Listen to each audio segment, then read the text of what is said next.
Shalom saudara, senang boleh menjumpai saudara pada kesempatan hari ini di minggu pertama 6 September tahun 2020. Kita mulai beranjak di penghujung tahun 2020.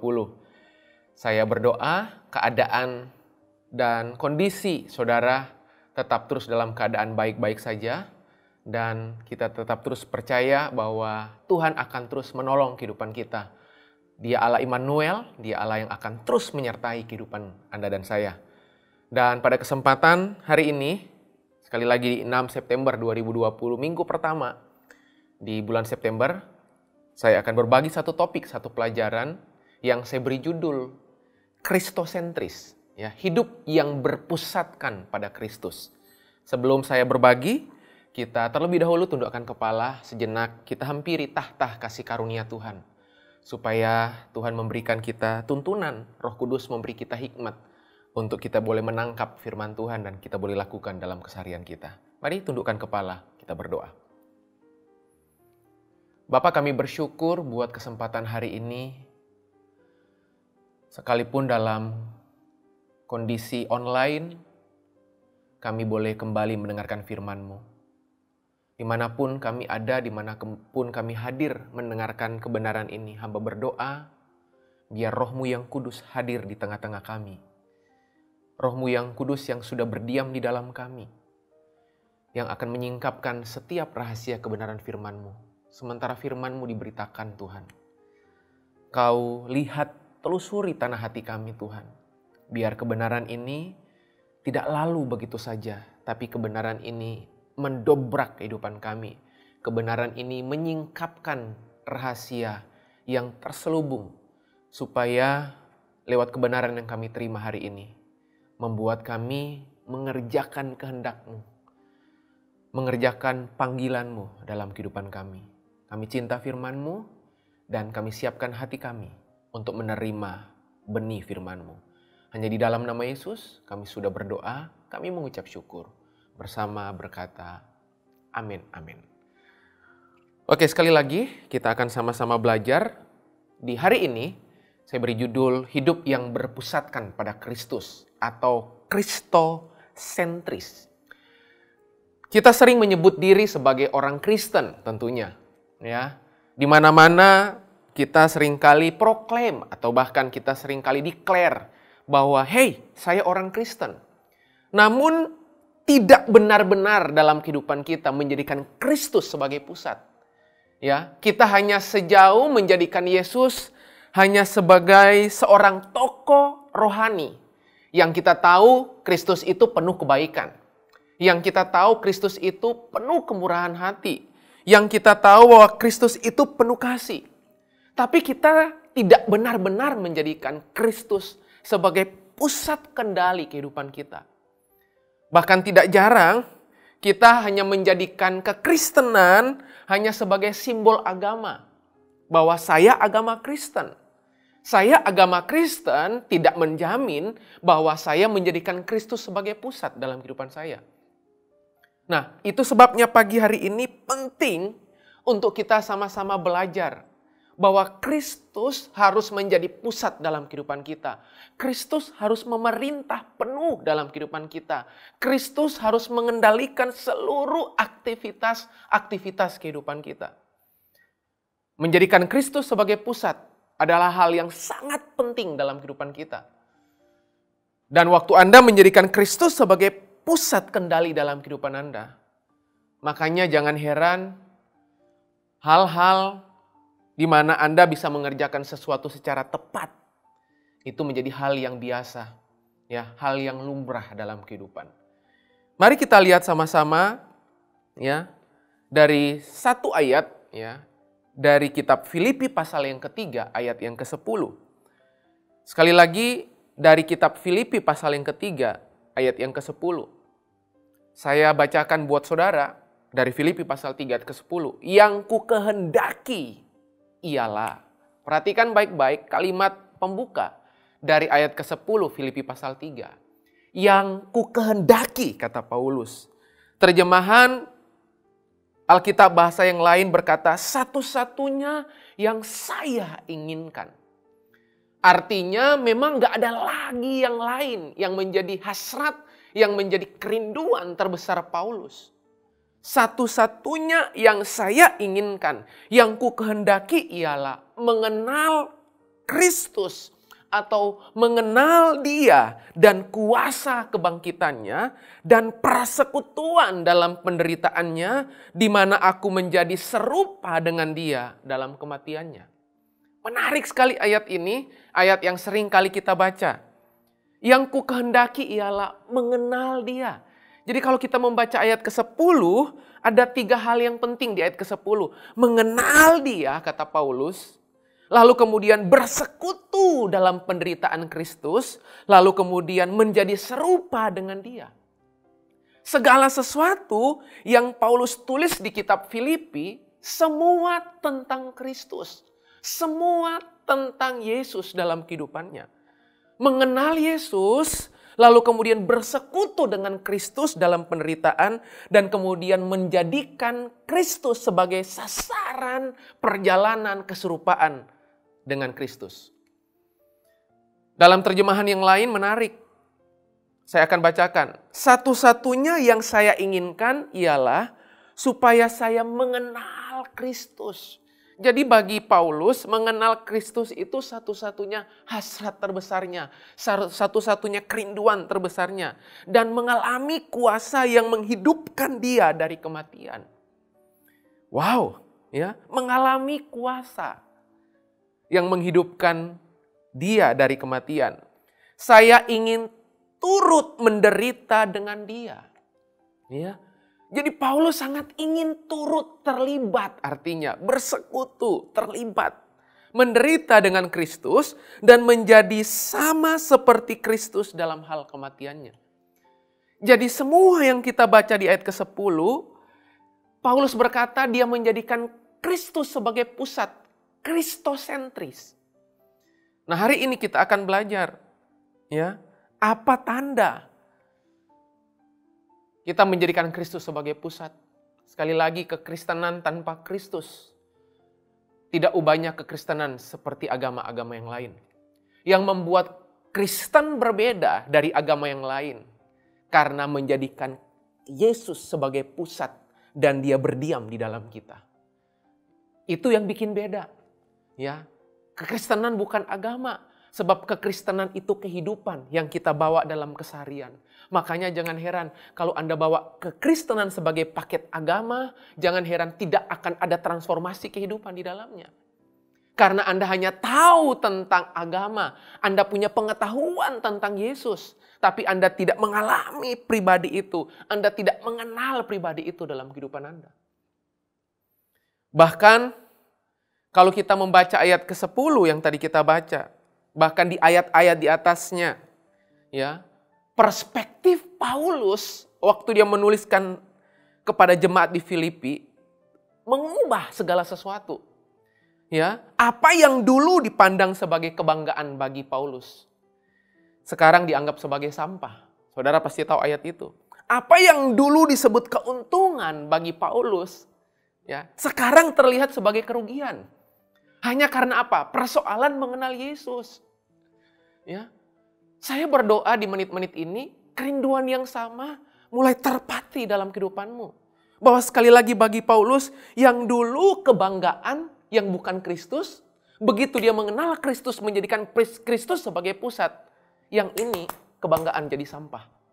Yang kemudian dulu yang dia anggap sebagai keuntungan, sekarang sebagai sebuah kerugian.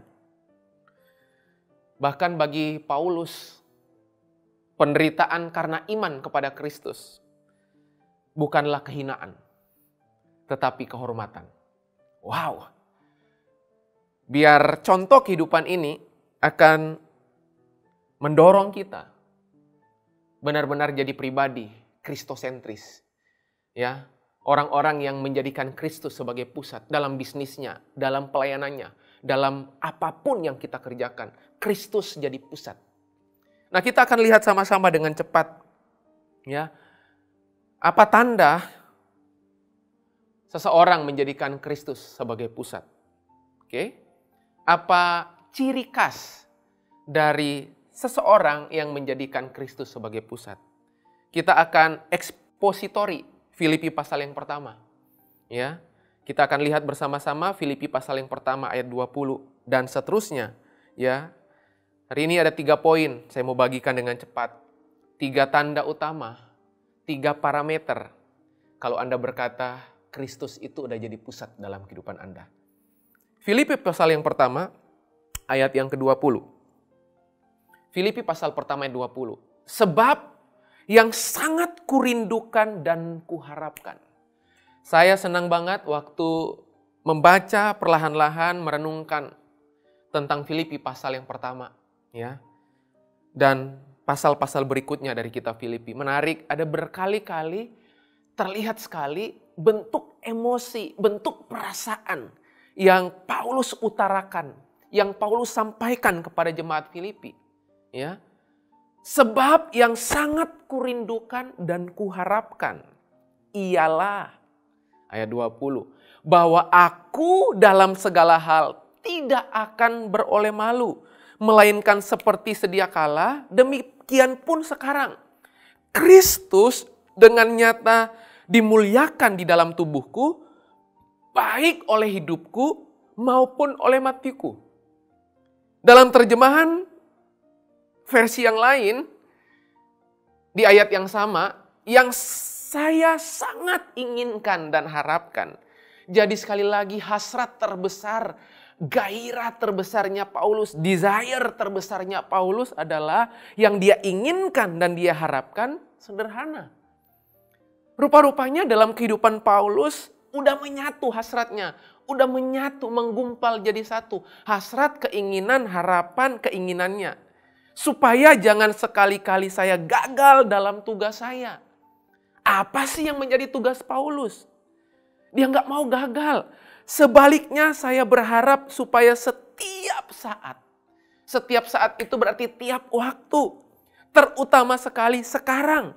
Saya dapat bersikap berani sehingga dengan segenap jiwa raga saya, baik saya hidup atau saya mati, Kristus dimuliakan. Saya lanjutkan ayat 21. Karena bagiku hidup adalah Kristus dan mati adalah keuntungan. Terjemahan yang lain berkata, karena bagi saya tujuan hidup saya hanyalah Kristus dan mati berarti untung. Jadi hal yang pertama, tanda utama bahwa kita menjadikan Kristus sebagai pusat kehidupan kita. Kita menjadikan Kristus sebagai satu-satunya kendali, kontrol, penguasa yang menguasai kehidupan kita. Kita punya perspektif yang berbeda menyikapi kehidupan dan kematian. Bagi Paulus sama aja, mau hidup mau mati itu 2 hal yang sama karena bagi dia kehidupan dan kematian adalah Kristus. Gak ada ubahnya bagi Paulus. Entahkah nanti dia mati ataupun dia hidup, itu semata-mata kalau kita baca ayat ini untuk Kristus. Jadi di perspektif Paulus yang hari ini sama menjadi perspektif kita. Kita harusnya memandang kehidupan kita di muka bumi dan satu hari nanti Tuhan panggil kita. Bagi Paulus dan harusnya bagi saya dan saudara adalah gini. Entah kamu hidup lebih panjang, mau mati lebih cepat misalnya. Kalau memang itu Tuhan izinkan untuk Tuhan panggil kita. Bagi Paulus itu sama aja. Selama pusat kendalinya adalah Kristus. Pertanyaan saya hari ini, sudahkah kita tiba pada perspektif yang sama? Tidak mudah memandang pernyataan dari Paulus dari kitab Filipi pasal pertama ini. Tapi kalau melihat, menelusuri ayat 20-21, sekali lagi, tanda yang pertama, mari kita pandang kehidupan dan kematian adalah 2 hal yang sama. Kalau dunia kemudian di luar sana melihat hal yang berbeda, kehidupan dan kematian 2 hal yang berbeda.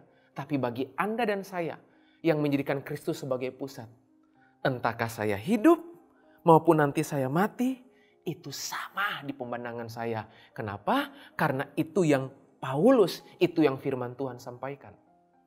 Mari menyikapi setiap kehidupan yang berjalan, setiap kematian yang datang menghampiri kita satu hari nanti adalah semata-mata it's all about Jesus. Ya, tidak ada lagi kaitannya dengan hidup saya. Ya, tidak ada lagi kaitannya dengan keadaan saya, nggak ada. Kalau saya berbisnis, bisnis saya untuk Kristus. Kalau saya membangun apapun dalam kehidupan saya, semuanya untuk Kristus. Kalau saya kuliah untuk Kristus. Kalau saya melayani untuk Kristus. Kalau saudara tiba sampai pada perspektif hal seperti ini, kita akan tiba pada sebuah kesimpulan bahwa Kristus merupakan satu-satunya hal yang kita lakukan. Dan disitulah kita melihat kebernilaian, keberhargaan kehidupan kita. Nggak lagi dipengaruhi oleh perspektif orang terhadap kita. Tidak lagi melihat apa kata orang tentang kita.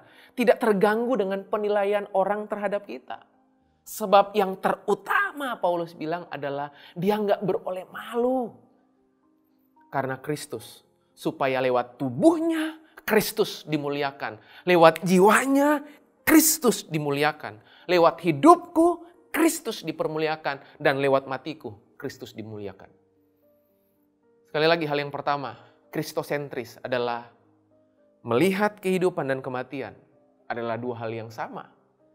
Yaitu semata-mata untuk Kristus. Mau hidup untuk Kristus, mati pun untuk Kristus. Nggak ada perbedaan. Ya, saya percaya kalau sampai saudara bisa memahami bagian ini, saudara akan mampu melihat segala sesuatu dengan tepat. Ya, memang ada sesuatu yang tidak menyenangkan, ya, dari sebuah kematian, daripada sebuah kehidupan, bukan? Tetapi bagi Paulus lewat firman Tuhan dan harusnya menjadi bagian dari kehidupan kita, selama perspektif kita kehidupan dan kematian untuk Kristus, itu sebenarnya simple. Bahwa entahkah kematian ataupun kehidupan, itu dua hal yang sama di mata Tuhan. Mari kita hidupi poin yang pertama ini. Ya, kehidupan dan kematian, selama itu untuk Kristus adalah dua hal yang sama. Hal yang kedua, tanda yang kedua. Oke? Tanda yang kedua, apa ciri khas kita kristosentris, menjadikan Kristus sebagai pusat. Saya akan bacakan ayat 22 sampai 26. Tetapi jika aku harus hidup di dunia ini, itu berarti bagiku bekerja memberi buah. Jadi mana yang harus kupilih, aku tidak tahu. Aku didesak dari dua pihak, aku ingin pergi dan diam bersama-sama dengan Kristus. Itu memang jauh lebih baik, Paulus bilang. Ya. Jadi ternyata di ayat ini Paulus mengalami sebuah kebingungan harus memilih. Dia berkata di ayat 22 tadi, kalau harus hidup di dunia ini, ya bekerja memberi buah. Tapi di satu sisi dia ingin pergi secepatnya dan dia diam bersama-sama dengan Kristus. Saudara mesti pahami Filipi pasal yang pertama ini. Ini menceritakan situasi dan kondisi di mana Paulus dalam keadaan terpenjara. Ya. Dia dipenjara secara fisik. Oke. Ayat yang sama 22-26. Tetapi lebih perlu untuk tinggal di dunia ini karena kamu. Dan dalam keyakinan ini tahulah aku.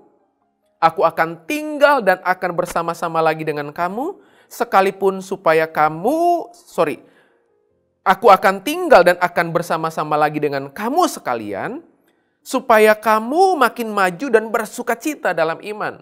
Sehingga kemegahanmu dalam Kristus Yesus makin bertambah karena aku apabila aku kembali kepadamu. Saya bacakan terjemahan yang lain.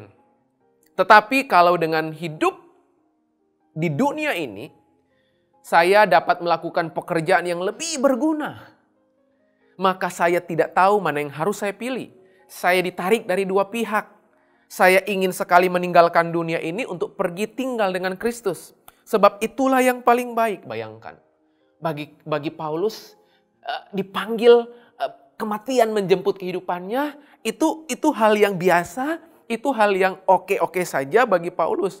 Saya ingin sekali meninggalkan dunia ini untuk pergi tinggal dengan Kristus. Sebab itulah yang paling baik. Tetapi untuk kepentinganmu adalah lebih baik kalau saya tetap tinggal di dunia ini. Saya yakin akan hal itu. Itu sebabnya saya tahu saya akan tetap tinggal dengan saudara semuanya. Supaya dapat menolong kalian menjadi makin kuat dan makin senang dalam percaya kepada Tuhan. Sebab itu, kalau saya nanti kembali kepadamu, kalian yang sudah bersatu dengan Kristus Yesus akan mempunyai lebih banyak lagi alasan untuk merasa bangga atas diri saya. Jadi sekali lagi bagi Paulus, hal yang kedua, apa tanda utama orang menjadikan Yesus sebagai pusat kristosentris? Hal yang kedua, dia selalu bekerja untuk memberi buah. Jadi kehidupannya tidak dikendalikan oleh keinginan semata. Bisnismu, pelayananmu, karirmu atau kuliahmu tidak semata-mata berkaitan dengan dirimu. Tapi Paulus berkata, firman Tuhan berkata, Paulus mengarahkan seluruh apa yang dia kerjakan, orientasinya pada buah yang dihasilkan. Bekerja memberi buah. Nah itu sebabnya hari ini kekristenan yang menjadikan Kristus sebagai pusat sangat erat kaitannya dengan buah yang dihasilkan. Dari buah mula pohon itu dikenal, Alkitab bilang. Jadi keberbuahan itu identitas orang percaya. Jadi kalau kehidupan saudara tidak berbuah, itu sebenarnya saudara tidak menampakkan sebagai identitas Kristus yang berdiam di dalam saudara. Kristosentris. Jadi pastikan hari ini semua area kehidupan saudara pastikan berbuah. Berbuah sederhana. Berbuah itu berarti sebuah kehidupan yang dikecap, dinikmati banyak orang. Ingat, saya pernah ungkapkan ini. Bahwa sasaran akhir kita ikut Yesus bukanlah bertumbuh. Ya, sasaran akhir kita ikut Yesus itu adalah berbuah. Bukan kamu yang pilih aku, tapi aku yang pilih kamu, Alkitab bilang. Jadi bukan karena saudara bikin lamaran. Ya, CV saudara tidak penting menurut Tuhan. Ya, pengalaman kebanggaan masa lalumu atau pengalaman kehancuran masa lalumu bagi Yesus, kalau dia pilih dan panggil saudara, CV saudara tidak berguna. Bukan kamu yang pilih aku, tapi aku yang pilih kamu. Supaya kamu pergi dan menghasilkan buah. Dan buahmu itu tetap. Jadi orientasi kehidupan saya, waktu saya melayani adalah berbuah. Waktu saya berbisnis adalah berbuah. Waktu saya kuliah adalah berbuah. Waktu saya menjalin sebuah hubungan adalah berbuah. Semuanya kaitannya dengan berbuah. Dan yang namanya buah. Buah itu adalah untuk orang lain. Pohon mangga, kemuliaannya pohon mangga adalah pada buah mangganya. Dan saya tidak pernah menemukan ada pohon mangga yang ngomel-ngomel, marah-marah karena buah yang dihasilkan oleh pohon itu, pohon mangga ini dipetik dan dinikmati orang lain. Saya nggak pernah ketemu. Sebab tujuan dari pohon mangga ini adalah memang berbuah. Dan buahnya itu memang dipetik dan dinikmati orang. Berhenti hidup untuk dirimu sendiri. Makanya sulit. Anda menjadikan Kristus sebagai pusat, kristosentris, kalau kehidupanmu masih dikendalikan oleh keinginanmu. Kehidupanmu masih dikendalikan oleh keinginan, maumu gitu. Akan jadi susah. Hari ini mulailah berpikir. Dengan bagian A, buah apa yang akan saya pastikan dinikmati orang? Orientasinya sekali lagi, bekerja memberi buah. Bertumbuh hanya berkaitan dengan dirimu sendiri. Sementara berbuah berkaitan dengan banyak orang. Berbuahlah. Ya, sebab memang itulah sasaran Anda menjadikan Kristus sebagai pusat. Kalau Anda bertemu dengan banyak orang, kemudian orang berkata begini. Orang tersebut berkata begini. Saya udah menjadikan Kristus sebagai pusat, tapi nggak ada buah yang dihasilkan. Saya meragukan. Sebab yang saya percayai, seperti apa kata Paulus. Kalau dia menjadikan Kristus sebagai pusat, maka tanda yang kedua, dengan sendirinya dari kehidupannya, secara natural akan menghasilkan buah. secara alami akan memproduksi buah-buah kehidupan. Yang kedua, Anda bekerja memberi buah. Mari fokus arahkan semua hal yang kita kerjakan. Di komsel, di pemuritan pembapaan, semua yang kita kerjakan. Di pekerjaan, pastikan orang nikmati buah pelayanan kita. Orang menikmati buah-buah yang baik dalam kehidupan kita. Dari buahnya lah pohon itu dikenal, sekali lagi. Berarti memang berbuah dalam seluruh area kehidupan adalah itu identitas orang percaya. Yang menjadikan Kristus sebagai pusat tentunya. Dan yang terakhir, yang ketiga. Apa tanda utama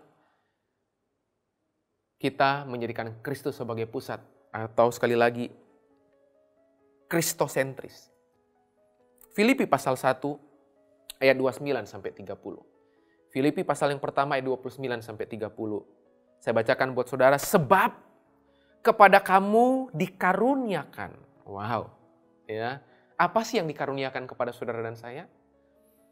Ya, sebab kepada kamu dikaruniakan bukan saja untuk percaya kepada Kristus. Percaya hari ini bahwa keselamatan yang Anda peroleh bukan hasil usahamu, bukan upayamu, bukan perbuatan baikmu, bukan kesalehan hidupmu, tapi Alkitab bilang karena semata-mata anugerah, semata-mata pemberian, semata-mata kasih karunia dalam kehidupan kita. Tetapi Paulus bilang, firman Tuhan berkata, bukan saja percaya sama Kristus, bukan. Ya. Bukan cuma sekedar Anda dikaruniai keselamatan, melainkan juga, ayat 29 berkata, melainkan juga untuk menderita untuk Dia. Wow. Rupa-rupanya bagi Paulus, penderitaan karena Kristus itu kebanggaan. Penderitaan bagi Kristus, penderitaan untuk Kristus itu adalah anugerah. Sulit seakan-akan melihat ayat ini. Tapi kalau Anda menjadikan Kristus sebagai pusat segala sesuatu, saya yakin ini jadi sesuatu yang mudah. Bahkan sekali lagi melihat penderitaan bukan sebagai malapetaka. Melihat penderitaan karena kebenaran. Melihat penderitaan karena iman. Itu sebuah kehormatan. Sebuah anugerah, Paulus bilang. Melainkan juga untuk menderita untuk Dia. Dalam pergumulan yang sama seperti yang dahulu kamu lihat padaku. Dan yang sekarang kamu dengar tentang aku. Jadi gak ada perubahan buat Paulus. Saudara bisa melihat.